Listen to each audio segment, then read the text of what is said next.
जैनपुरा साथियों, मैं पंडित अमित शुक्ला, आपका ज्योतिष मित्र। कैसा रहेगा 2025, इस श्रृंखला को आगे बढ़ाते हुए आज हम बात करेंगे आखिरी राशि मीन राशि की। मीन राशि की बात करें उससे पहले आप लोगों से सविनय निवेदन है कि यदि आप हमारे चैनल पे नए हैं तो हमारे चैनल को सब्सक्राइब करें और वीडियो अच्छी लगे तो लाइक और शेयर करें। बात करते हैं मीन राशि की जातकों की सेहत की। मीन राशि के जातक को अपने सेहत पे विशेष ध्यान देने की आवश्यकता रहेगी 2025 में। इस साल उनको पेट से संबंधित रोग, एंजाइटी, डिप्रेशन होने की संभावना दिखाई दे रही है। कुछ स्किन प्रॉब्लम भी होती दिखाई दे रही है। आपको इस वर्ष थोड़ा चोट चपेट, हल्की फुल्की इंजरी होती दिखाई दे रही है। आप लोगों को अपने खान पान पे विशेष ध्यान देना चाहिए। आप लोगों को जंक फूड, ऑयली खाना खाने से बचना चाहिए। घर का शुद्ध शाकाहारी अन्न का भोजन करें जिससे आपका स्वास्थ्य ठीक रहे। वहीं दूसरी ओर आपको गाड़ी चलाते समय, वाहन चलाते समय विशेष सावधानी की आवश्यकता है, नहीं तो आपको वाहन से एक्सीडेंट, चोट चपेट लगने की भी संभावनाएं दिखाई दे रही है। वहीं 29 मार्च 2025 को शनि भगवान आपके लग्न भाव में गोचर करेंगे, जिससे आपके शनि की साढ़े साती का दूसरा चरण शुरू होगा। शनि भगवान लग्न स्थान पे गोचर करेंगे, जिसके फल स्वरूप आप थोड़ा आलस्य महसूस करेंगे। आप यदि अपने आलस्य को छोड़ेंगे तो आपको कार्य क्षेत्र में सफलता मिलेगी, आपको व्यापार में सफलता मिलेगी, कार्य क्षेत्र में पदोन्नति मिलेगी। यदि आप आलस्य में रहेंगे तो आपको कार्य क्षेत्र में नुकसानी देखने को मिल सकती है। आपको बहुत ही अनुशासित और संयमित जीवन जीने की आवश्यकता है इस समय। वहीं दो शनि भगवान की तीसरी दृष्टि आपके पराक्रम भाव पे पड़ रही है, तो आपके पराक्रम को बढ़ाएंगे शनिदेव। आपके तीसरी दृष्टि को देखते हुए आपको आपके छोटे भाई बहनों से लाभ मिलता हुआ दिखाई दे रहा है। आपके कार्य क्षेत्र व्यापार में लाभ होता दिखाई दे रहा है। वहीं सातवीं दृष्टि से आपके दाम्पत्य जीवन को देख रहे हैं, तो दाम्पत्य में सुख और समृद्धि की वृद्धि होने वाली है।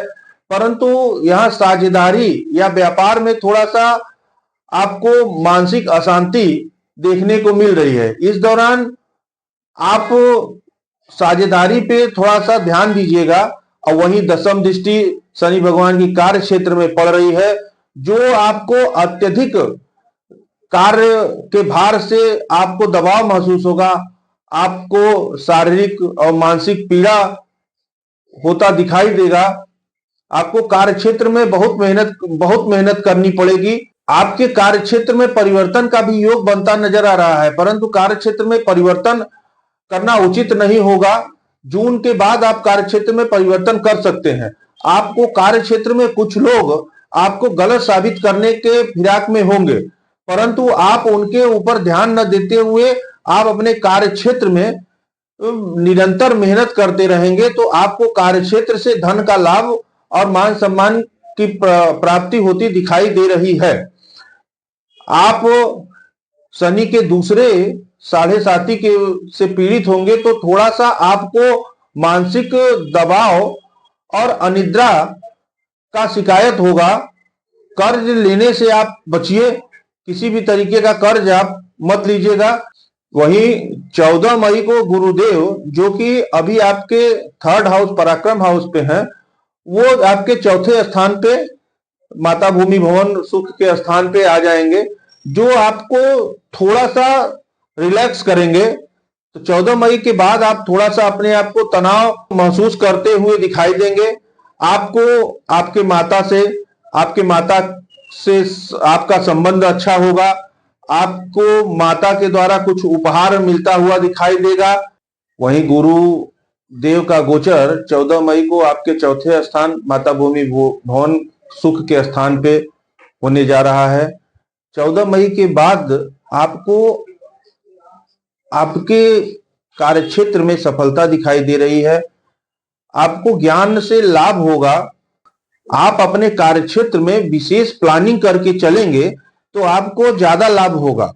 कौन से काम को किस तरीके से करना है उसका एक प्लान बना के सुनियोजित तरीके से यदि आप चलेंगे तो गुरु भगवान आपके लिए बहुत ज्यादा सपोर्टिव होके आपका सहयोग करेंगे, जिससे आपको कार्य क्षेत्र में सफलता और नौकरी में पदोन्नति मिलेगी।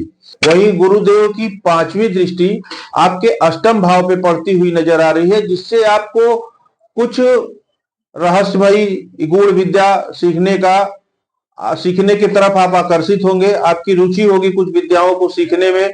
वहीं गुरुदेव की 7वीं दृष्टि 10वें स्थान कार्य क्षेत्र पे पड़ेगी, उससे आपको लाभ मिलेगा। आप प्रॉपर्टी में निवेश कर सकते हैं, आप सोने में निवेश करके लाभ प्राप्त कर सकते हैं। 9वीं दृष्टि आपके भाग्य भाव पे पड़ेगी। इसको काट देना। 9वीं दृष्टि आपके व्यय भाव पे पड़ेगी। फलस्वरूप आपको विदेश से लाभ होता हुआ दिखाई देगा। एक्सपोर्ट इंपोर्ट करने वाले व्यक्तियों को लाभ होता दिखाई देगा। विदेशी व्यक्तियों से लाभ होगा, विदेशी कंपनियों से लाभ होगा, या जो व्यक्ति घर से दूर रहते हैं, बहुत दूर रहते हैं, उनको लाभ होने की संभावना दिखाई दे रही है। इस दौरान आपको किसी भी व्यक्ति पे बहुत ज्यादा भरोसा करने की आवश्यकता नहीं है, क्योंकि लोग आपको गलत तरीके से फंसाने का प्रयास करेंगे। आपके गुप्त शत्रु बनते नजर आ रहे हैं। राहु और केतु के गोचर की वजह से आपको आपके कुछ गुप्त शत्रु बनते नजर आ रहे हैं। आपके ऊपर गलत इल्जाम लगा के आपको कोर्ट कचहरी के चक्कर लगाते हुए दिखाई देंगे आप। तो इसलिए आप लोगों पे बहुत ज्यादा भरोसा न करिए और अपने कर्म को करते रहिए। अपने लक्ष्य की तरफ फोकस होके अपने लक्ष्य को केंद्रित करके अपने कार्य को करते रहिए, जिससे कि आपको सफलता मिले। वहीं राहु की वजह से आपके खर्च बढ़ेगा, अनियंत्रित होगा। आपका खर्च बहुत ज्यादा होगा, बढ़ता हुआ नजर आ रहा है। आपको आपके खर्च पे ध्यान देने की आवश्यकता है। अनावश्यक खर्चों से आप बचिए, नहीं तो आपको धन संबंधित कष्ट को देखने को मिल सकता है। आपको अपने व्यक्तित्व पे काम करने की आवश्यकता है। आपको अपने व्यक्तित्व को बढ़ाने की आवश्यकता है। आपको कुछ नए स्किल सीखने हैं, जिससे आपके व्यक्तित्व आकर्षित और आकर्षण दिखाई दे। आपको इस वर्ष किसी ऐसे स्कीम से बचना है जो पैसे को तुरंत डबल कर दे। पैसे को दूना करने वाले या जल्द पैसे कमाने के चक्कर में कोई रिस्क न लें। यदि आप ऐसा करते हैं, अगर आप कोई रिस्क लेते हैं, तो ये आपके लिए मुसीबत खड़ी कर सकती है। आपको सावधानी बरतनी चाहिए। वहीं पे आपको अपने जीवन साथी पे थोड़ा सा ध्यान देना चाहिए। आपको अपने जीवन साथी को कोई ऐसी बात नहीं बोलना चाहिए जिससे वो दुखी हो, जिससे आपके और उनके बीच मतभेद होने की संभावना बढ़े। आप उनको कटु वचन न बोले, तो दाम्पत्य जीवन में भी सब ठीक रहेगा। वहीं विद्यार्थी की बात कर लें तो मई के बाद विद्यार्थियों को लाभ होता दिखाई दे रहा है। विद्यार्थी इस वर्ष बहुत मेहनत करने की जरूरत है।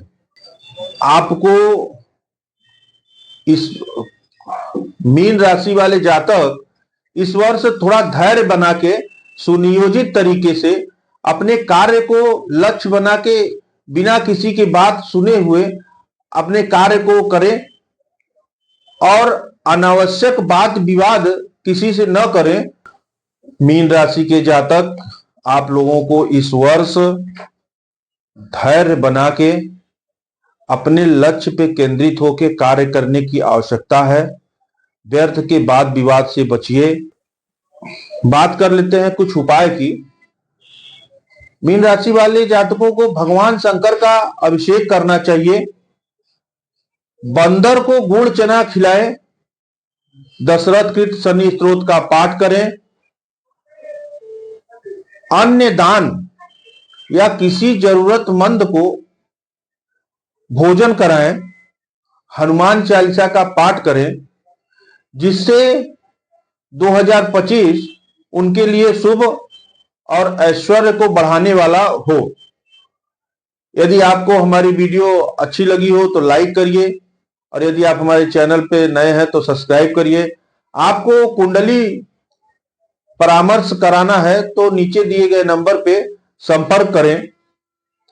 ये था 2025 में कैसा रहेगा साल सभी जातकों के लिए। मिलते हैं अगली वीडियो में, तब तक के लिए आप सभी को जय अन्नपूर्णा।